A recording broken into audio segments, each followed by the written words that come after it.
Madan career guidance Suratgarh के YouTube channel पर आप सभी का हार्दिक स्वागत।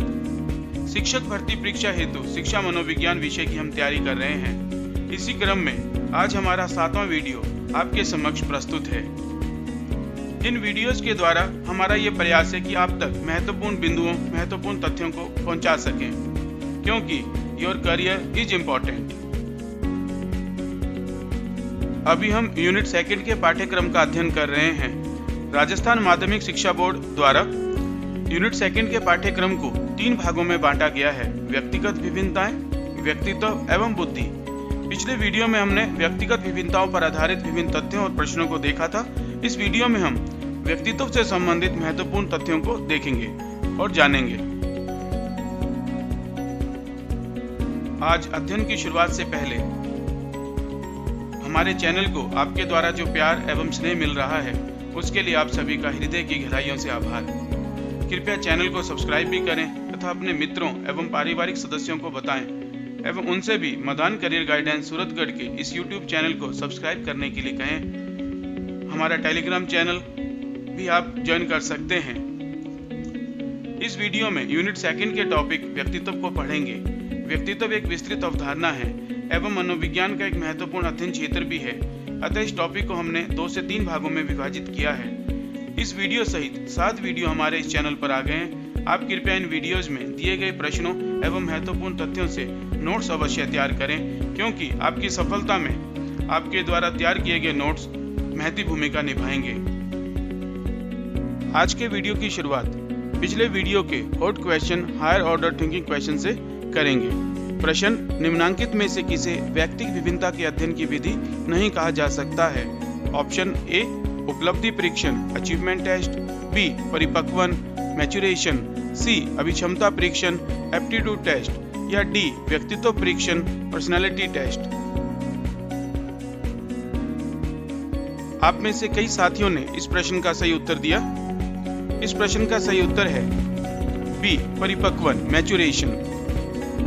उल्लेखनीय है, व्यक्तिगत विभिन्नता के अध्ययन की विधियां निम्नानुसार हैं: बुद्धि परीक्षण इंटेलिजेंस टेस्ट, उपलब्धि परीक्षण अचीवमेंट टेस्ट, संवेग परीक्षण टेस्ट ऑफ इमोशंस, अभिक्षमता परीक्षण एप्टीट्यूड टेस्ट, अभिरुचि परीक्षण इंटरेस्ट टेस्ट और व्यक्तित्व परीक्षण पर्सनालिटी टेस्ट। Question number 96। व्यक्तित्व शब्द अंग्रेजी के पर्सनैलिटी का हिंदी रूपांतरण है, जो कि लैटिन भाषा के किस शब्द से बना है? सही उत्तर है पर्सोना। पर्सोना जिसका अर्थ होता है नकाब या मुखौटा। यूनान में नाटक करते समय नायक नायिकाएं ऐसे ही मुखौटे पहना करते थे और उन्हें पर्सोना कहा जाता था। यही पर्सोना शब्द बदलते बदलते पर्सनालिटी बन गया, अर्थात व्यक्तित्व बन गया। Question number 97। आलपोर्ट द्वारा दी गई व्यक्तित्व की परिभाषा इस प्रकार है: व्यक्तित्व व्यक्ति के अंदर उन मनोशारीरिक गुणों का गत्यात्मक संगठन है जो वातावरण के साथ उसका एक अनूठा समायोजन स्थापित करते हैं। Personality is the dynamic organisation within the individual of those psychological system that determine his unique adjustments to the environment. व्यक्तित्व की इस परिभाषा की मुख्य बातें क्या हैं? आलपोर्ट द्वारा दी गई व्यक्तित्व की यह परिभाषा सर्वाधिक मान्यता प्राप्त है। इस परिभाषा में 3 मुख्य बातें हैं। व्यक्तित्व में मनो तथा शारीरिक दोनों ही गुण समाहित रहते हैं। मनो अर्थात शील गुण, संवेग, आदत, ज्ञान शक्ति, चरित्र, अभिप्रेरक आदि। वहीं शारीरिक गुणों में व्यक्ति की ग्रंथीय क्रियाएं एवं तंत्रिकीय प्रक्रियाओं को सम्मिलित किया जाता है। इस परिभाषा की दूसरी विशेषता है व्यक्तित्व एक गत्यात्मक संगठन है। गत्यात्मक संगठन अर्थात डायनामिक ऑर्गेनाइजेशन। इसका अर्थ यह है कि व्यक्तित्व में परिवर्तन होते रहते हैं। व्यक्ति के मनो और शारीरिक दोनों प्रकार के गुणों में परिवर्तन होता रहता है। इस प्रकार व्यक्तित्व एक गत्यात्मक संगठन है, डायनामिक ऑर्गेनाइजेशन है। इस परिभाषा की तीसरी और महत्वपूर्ण बात, व्यक्तित्व वातावरण के साथ समायोजन से अभिलक्षित होता है। और जैसा कि परिभाषा में कहा भी गया कि प्रत्येक व्यक्ति का वातावरण के साथ एक यूनिक, एक अनूठा एडजस्टमेंट यानी समायोजन होता है।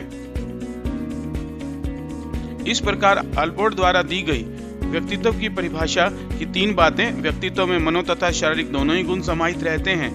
व्यक्तित्व एक गत्यात्मक संगठन है तथा व्यक्तित्व वातावरण के साथ समायोजन से अभिलक्षित होता है। Question number 98। व्यक्तित्व अपूर्व और विशिष्ट होता है, अर्थात यूनिक और स्पेसिफिक, कैसे? इस प्रश्न का उत्तर है, हम सबका व्यक्तित्व अपने ही ढंग का होता है। कोई भी 2 व्यक्ति बिल्कुल एक जैसा व्यवहार नहीं करते। उनके व्यवहार में कोई ना कोई विशिष्टता आई जाती है, चाहे फिर वो समरूप, यमज या जुड़वा ही क्यों ना हो। इसलिए कहा जाता है कि व्यक्तित्व अपूर्व और विशिष्ट होता है। और ये कथन बिल्कुल सही भी है कि आज व्यक्ति, चाहे हम सब एक जैसे ही क्यों ना दिखते हों, लेकिन हम सबका व्यवहार अलग अलग होता है। हमें से प्रत्येक व्यक्ति के व्यवहार में कोई ना कोई विशिष्टता होती है। Question number 99। आत्म चेतना और व्यक्तित्व में क्या संबंध है? यह प्रश्न व्यक्तित्व के एक महत्वपूर्ण तथ्य को संजोए हुए है। प्रश्न को पुनः देखते हैं। आत्म चेतना और व्यक्तित्व में क्या संबंध है? उत्तर है, व्यक्ति में आत्म चेतना अर्थात स्वयं से परिचय होने पर ही व्यक्तित्व का अस्तित्व प्रकाश में आता है।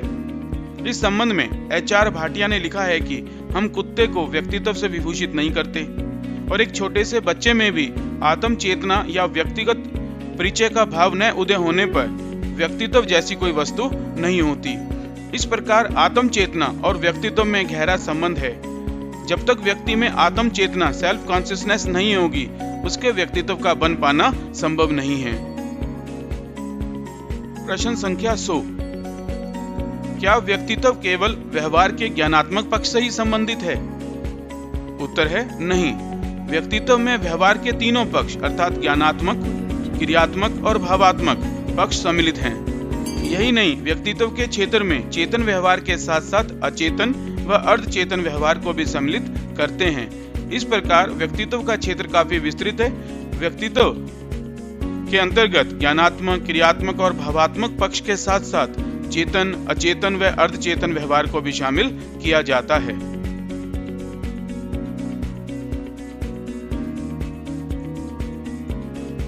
प्रश्न संख्या 101 सीखना और अनुभवों का अर्जन की व्यक्तित्व के संदर्भ में क्या भूमिका है? प्रश्न, लर्निंग और एक्विजिशन ऑफ एक्सपीरियंस, सीखना और अनुभवों का अर्जन की व्यक्तित्व के संदर्भ में क्या भूमिका है? उत्तर है, सीखना और अनुभवों का अर्जन दोनों व्यक्तित्व के विकास में पूरी तरह से सहायक होते हैं। सीखने और अनुभव अर्जन संबंधी प्रक्रिया के फलस्वरूप व्यक्तित्व का निर्माण होता है, या यूं कहें व्यक्तित्व विकसित होता है। प्रश्न संख्या 102 व्यक्तित्व के प्रकार सिद्धांत टाइप थ्योरी को समझाइए। उत्तर है, व्यक्तित्व का सबसे पहला वैज्ञानिक प्रकार सिद्धांत ग्रीक चिकित्सक हिप्पोक्रेट्स ने प्रतिपादित किया। इन्होंने शरीर द्रवों के आधार पर व्यक्तित्व के 4 प्रकार बताए हैं। हिप्पोक्रेट्स ने शरीर द्रवों के आधार पर व्यक्तित्व के ये 4 प्रकार बताए हैं: कफ या श्लेष्मा वाले, काले पित्त वाले, पीले पित्त वाले और रक्त। ऐसे व्यक्ति जिनके शरीर में कफ या श्लेष्मा की अधिकता होती है अर्थात फ्लेम की अधिकता होती है, वे व्यक्ति शांत और निष्क्रिय रहते हैं। वहीं ऐसे व्यक्ति जिनके शरीर में काले पित्त की अधिकता होती है अर्थात ब्लैक बाइल की अधिकता होती है, वे व्यक्ति उदास, मंदित व निराशावादी होते हैं।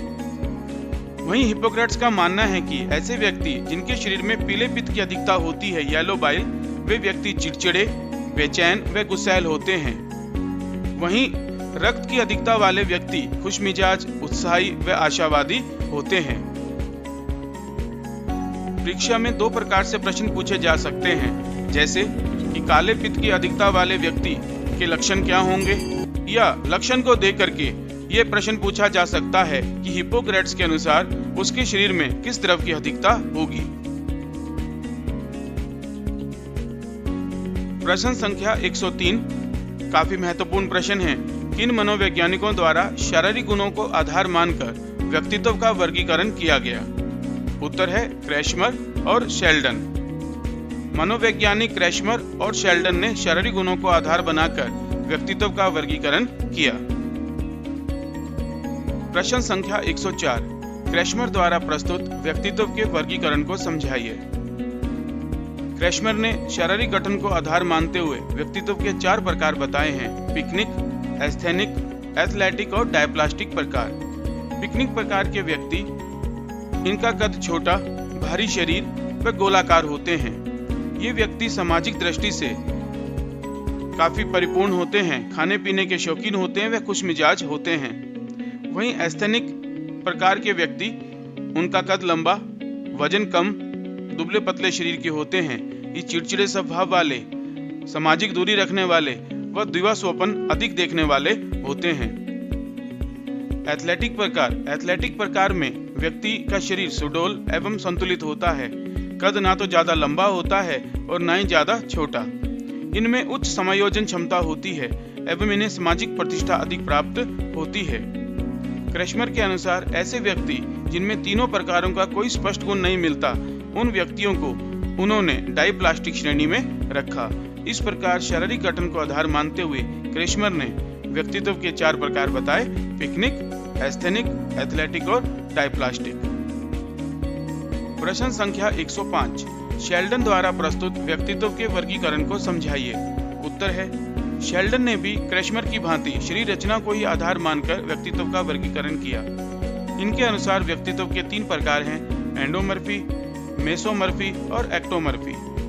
एंडोमॉर्फी व्यक्तित्व वाले व्यक्तियों के शरीर की विशेषताएं कद छोटा, मोटे व गोलाकार होते हैं। ये व्यक्ति आराम पसंद, सामाजिक, खाने पीने के शौकीन व खुशमिजाज होते हैं।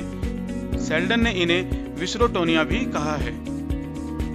मेसोमॉर्फी व्यक्तित्व वाले व्यक्ति, इनके शरीर की विशेषताएं हैं: विकसित हड्डियां व मांसपेशियां, सुडौल शरीर। ये व्यक्ति जोखिम उठाने वाले, साहसी, दृढ़ निश्चयी व आक्रामक होते हैं। एक्टोमॉर्फी व्यक्तित्व वाले व्यक्तियों की शारीरिक विशेषताएं हैं: कद लंबा, दुबले पतले, अविकसित मांसपेशियां। और ये व्यक्ति असामाजिक होते हैं, संकोची व चिड़चिड़े भी होते हैं। शेल्डन ने इन्हें सेरिब्रोटोनिया कहा है। एंडोमॉर्फी विसरोटोनिया, मेसोमॉर्फी सोमेटोटोनिया और एक्टोमॉर्फी सेरिब्रोटोनिया। इस प्रकार आप शेल्डन के वर्गीकरण के नोट्स बना सकते हैं। प्रश्न संख्या 106, उन मनोवैज्ञानिकों के नाम बताइए जिन्होंने मनोवैज्ञानिक गुणों के आधार पर व्यक्तित्व के विभिन्न प्रकार बताए। उत्तर है, मनोवैज्ञानिक गुणों के आधार पर व्यक्तित्व का वर्गीकरण करने वाले मनोवैज्ञानिकों में जुंग, आइजैक तथा गिलफोर्ड का नाम उल्लेखनीय है। जिस प्रकार शेल्डन और क्रेशमर ने शरीर रचना के आधार पर व्यक्तित्व के प्रकार बताए, उसी प्रकार जुंग, आइजैक तथा गिलफोर्ड ने मनोवैज्ञानिक गुणों को आधार बनाकर व्यक्तित्व का वर्गीकरण किया। प्रश्न संख्या 107, जुंग ने व्यक्तित्व के कौन से 2 प्रकार बताए हैं? उत्तर है, जुंग ने व्यक्तित्व का वर्गीकरण मनोवैज्ञानिक गुणों के आधार पर किया। उनके द्वारा बताए गए व्यक्तित्व के 2 प्रकार हैं: बहिर्मुखी और अंतर्मुखी। बहिर्मुखी एक्सट्रोवर्ट और अंतर्मुखी इंट्रोवर्ट। बहिर्मुखी व्यक्तित्व की विशेषताएं हैं: सामाजिक, खुशमिजाज व आशावादी होना।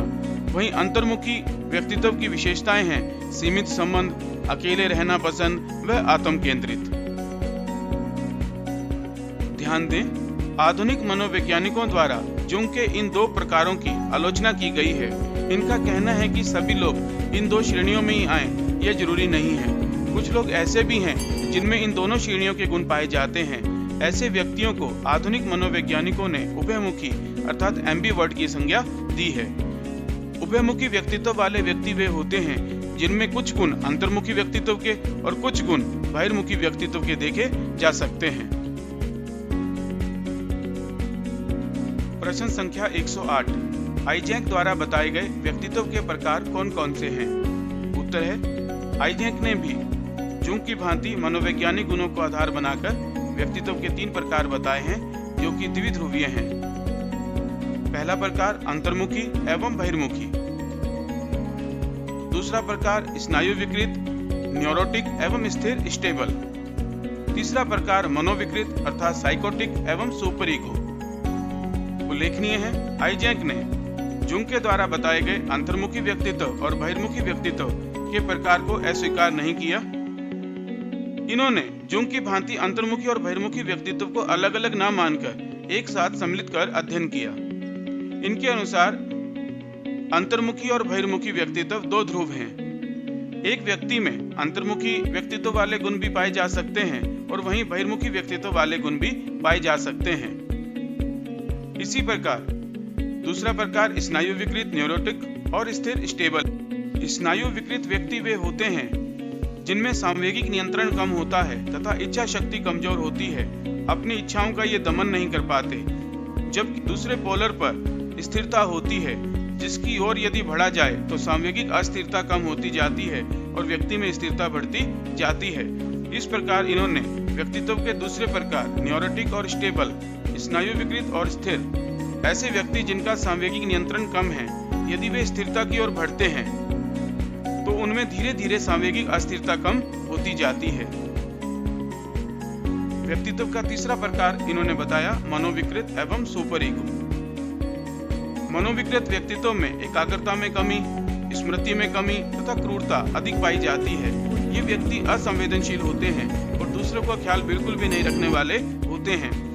वहीं इसके दूसरे ध्रुव पर अर्थात दूसरे पोलर पर सुपर ईगो होता है, जहां आदर्श एवं नैतिकता की अधिक मात्रा होती है। जैसे जैसे व्यक्ति दूसरे पोलर की ओर बढ़ता है, सुपर ईगो की ओर बढ़ता है, उसके अंदर जो मनोविकृति जैसे एकाग्रता में कमी, स्मृति में कमी, क्रूरता, इन तत्वों की कमी होने लगती है। इस प्रकार आइजैक ने व्यक्तित्व के 3 प्रकार बताए: अंतर्मुखी एवं बहिर्मुखी, स्नायु विकृत एवं स्थिर और मनोविकृत एवं सुपर ईगो। आपको यहाँ यह भी नोट करना चाहिए कि आइजैक ने जुंग के अंतर्मुखी बहिर्मुखी सिद्धांत की सत्यता की जांच करने के लिए 10,000 सामान्य एवं तंत्रिका रोगियों पर अध्ययन किया और फिर व्यक्तित्व के 3 प्रकारों को द्विध्रुवीय आधार पर वर्गीकृत किया। आप कृपया आइजैक के द्विध्रुवीय व्यक्तित्व के वर्गीकरण को इस प्रकार अपनी नोटबुक में नोट कर लें। इसमें 2 ध्रुव बनाए हैं, पोलर 1 और पोलर 2। पोलर 1 पर पहले वर्गीकरण में जहाँ इंट्रोवर्ट को रखा है, वहीं उसके सामने दूसरे पोलर पर एक्सट्रोवर्ट। इसी प्रकार दूसरे वर्गीकरण में पहली तरफ जहाँ न्यूरोटिक अर्थात स्नायु विकृत है, वहीं दूसरी तरफ दूसरे ध्रुव पर स्टेबल अर्थात स्थिरता। इसी प्रकार तीसरे प्रकार के वर्गीकरण में पहले ध्रुव पर मनोविकृत यानी साइकोटिक और दूसरे ध्रुव पर सुपर ईगो को रखा गया है। इस प्रकार आप आइजैक के व्यक्तित्व के वर्गीकरण को नोट्स के रूप में तैयार कर सकते हैं। प्रश्न संख्या 109, जो कि इस वीडियो का हॉट क्वेश्चन है, हायर ऑर्डर थिंकिंग क्वेश्चन है। प्रश्न है, हिप्पोक्रेट्स द्वारा बतलाए गए व्यक्तित्व का गुस्सैल प्रकार निम्नांकित में से किस द्रव की अधिकता से होता है? ऑप्शन है ए पीला पित्त येलो बाइल, बी काला पित्त ब्लैक बाइल, सी रक्त ब्लड या कफ या श्लेष्मा फ्लैम। प्रश्न संख्या 110, यह भी इस वीडियो का एक हॉट क्वेश्चन है। इस प्रकार हमने इस वीडियो में 2 हॉट क्वेश्चन लिए हैं जिनके उत्तर आपको ही देने हैं। प्रश्न संख्या 110, आइजैक के अनुसार स्नायु विकृत न्यूरोटिक का विपरीत क्या होता है? ऑप्शन है ए बहिर्मुखता एक्सट्रोवर्जन, बी सुपर ईगो क्रिया सुपर ईगो फंक्शन, सी अंतर्मुखता इंट्रोवर्जन या डी स्थिरता स्टेबिलिटी। इन दोनों प्रश्नों का उत्तर आप यहाँ कमेंट बॉक्स में कमेंट करके दें या हमारे व्हाट्सएप नंबर पर दें। सही उत्तर देने पर आप में से किन्हीं 2 प्रतिभागियों को पुरस्कार स्वरूप यह पुस्तक भेंट की जाएगी। पुस्तक रीढ़ शिक्षा मनोविज्ञान बाल विकास एवं शिक्षा शास्त्र, मार्गदर्शक आदरणीय श्री प्रवीण जी भाटिया, भाटिया आश्रम सूरतगढ़, लेखक संजीव कुमार मदान यानी मैं, मदान करियर गाइडेंस सूरतगढ़। यह पुस्तक केसी प्रकाशन द्वारा प्रकाशित की गई है। इस पुस्तक का बाजार मूल्य 120 रुपए है। अगले वीडियो में यूनिट 2 के टॉपिक व्यक्तित्व के कुछ और महत्वपूर्ण तथ्यों का अध्ययन करेंगे। आपको हमारा यह प्रयास कैसा लग रहा है, कृपया आप हमें कमेंट बॉक्स में कमेंट करके और हमारे व्हाट्सएप नंबर पर अवश्य बताएं। आपका फीडबैक हमारे लिए बहुत इंपॉर्टेंट है। आप कृपया हमारे टेलीग्राम चैनल से भी जुड़ें।